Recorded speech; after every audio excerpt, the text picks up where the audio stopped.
I'm gonna say something about the Epstein files that a lot of y'all are not gonna like. The only reason that the Epstein files has the power to topple the world is because a lot of y'all genuinely believed that the elite would never treat white people the way that white people collectively treated black people during slavery. Slavery wasn't black people being forced to work a job they didn't care about. It was people being forced to work until their muscles would fall off of their bones. Black people would be tortured for just funsies. They'd be medically experimented on with no kind of anesthesia. You know how throughout the South, even today, it seems like every other pastor and peepaw is touching on kids? Well, that is a cultural stay from when white people used to own black children. Do y'all honestly think that a master is going to wait until a slave turned 18 in order to assault them? It's better to break them in when they're young.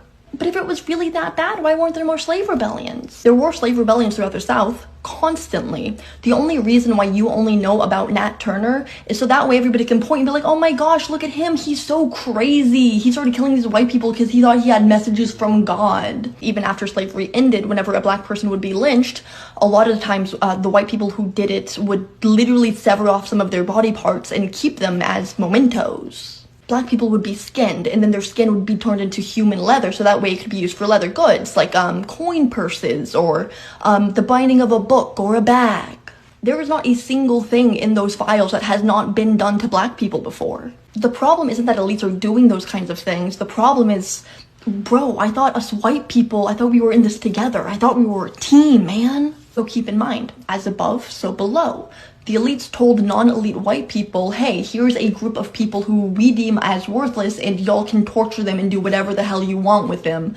And they'll have like little to no recourse whatsoever. And white people collectively, we were like, cool. The trade-off is that the elites also got their own group of people that they could do whatever the hell they wanted to with little to no recourse.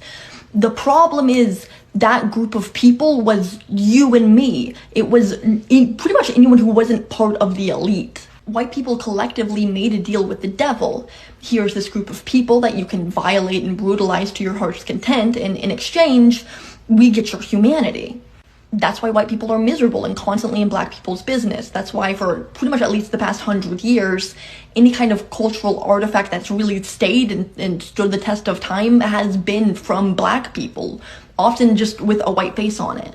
And that's why, by and large, white people were so disturbed whenever Renee Good was murdered, because we've seen that hundreds of times before, but that's supposed to happen to black people, not to us. And a lot of white people are acting so disturbed because now they're killing our neighbors, but you didn't particularly care whenever your neighbors were dying during the Black Lives Matter movement, now did you? But in the past couple of months, now a lot of white people are waking up to a really obvious reality, and that is black history has always been white America's future.